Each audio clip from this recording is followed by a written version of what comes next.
نحمده ونصلی علی رسولہ الکریم اما بعد۔ ترجمے والے قرآن پاک کا صفحہ نمبر 866، 24واں پارہ،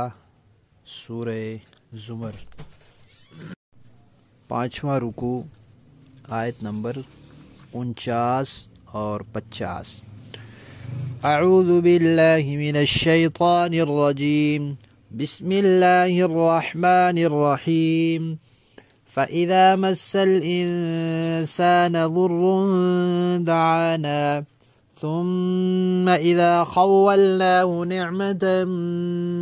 مِنَّا قَالَ إِنَّمَا أُوتِيتُهُ عَلَى عِلْمٍ بل هي فتنة ولكن أكثرهم لا يعلمون قد قالها الذين من قبلهم فما أغنى عنهم ما كانوا يكسبون صدق اللہ العظیم۔ گزشتہ آیات میں یہ بات آئی تھی کہ مشرک کا یہ مزاج ہے کہ اکیلے اللہ کا تذکرہ کیا جائے تو اس کو ناگواری ہوتی ہے، اور اس نے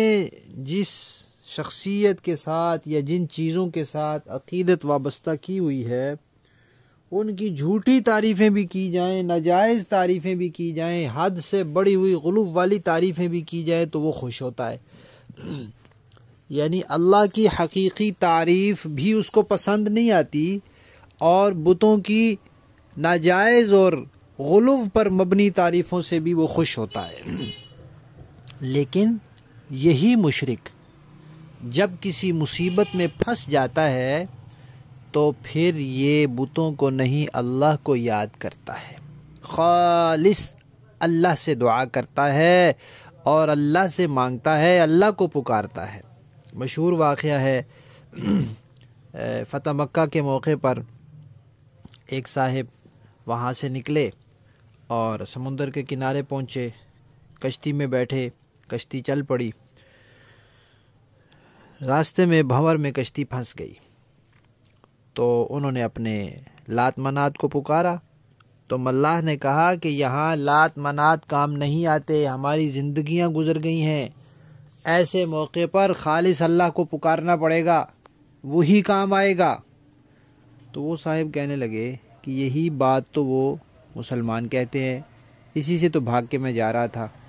اگر یہی بات ہے تو پھر واپس لے چلو، پھر وہ صحیح کہتے ہیں، پھر میں ان کی بات مانتا ہوں۔ تو یہ بات ان کی ہدایت کا ذریعہ بن گئی۔ تو مشرک کے بارے میں فرمایا کہ ایسا نامعقول انسان ہے یہ کہ جس اللہ کا تذکرہ اس کو پسند نہیں، مصیبت میں اسی کی طرف ہاتھ پھیلاتا ہے اور اسی کو پکارتا ہے اور خالص اسی کی طرف متوجہ ہوتا ہے۔ لیکن جب اللہ تعالیٰ اس کو کوئی نعمت عطا فرما دیتے ہیں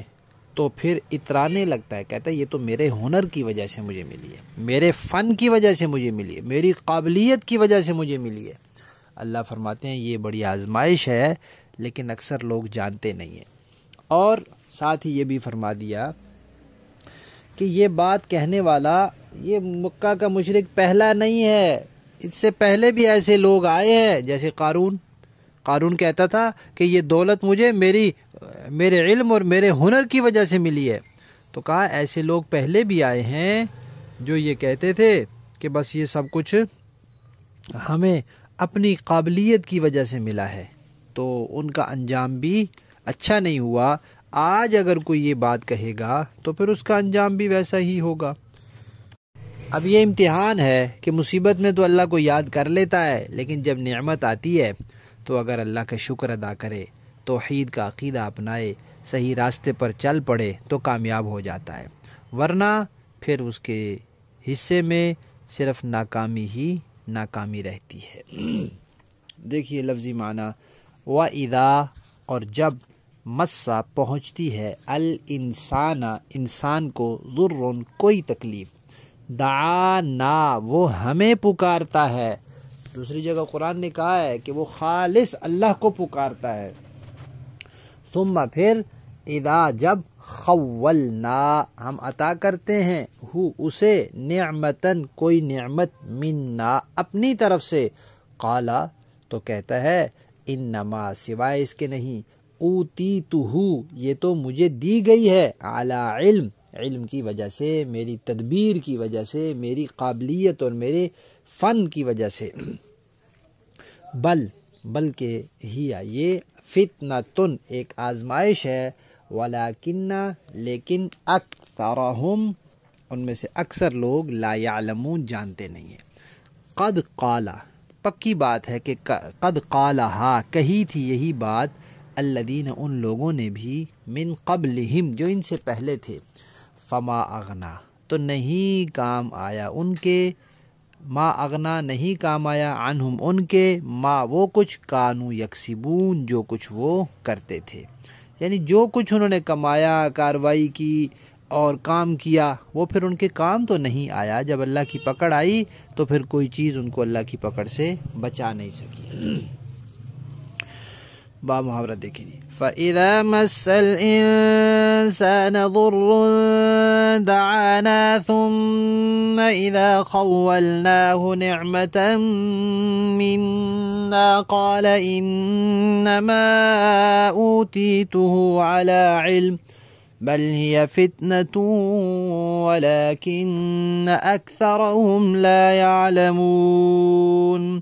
پھر انسان کا حال یہ ہے کہ جب اس کو کوئی تکلیف چھو جاتی ہے تو وہ ہمیں پکارتا ہے اس کے بعد جب ہم اسے اپنی طرف سے کسی نعمت سے نوازتے ہیں تو وہ کہتا ہے کہ یہ تو مجھے اپنے ہنر کی وجہ سے ملی ہے نہیں بلکہ یہ آزمائش ہے لیکن ان میں سے اکثر لوگ نہیں جانتے قد قال الذين من قبلهم فما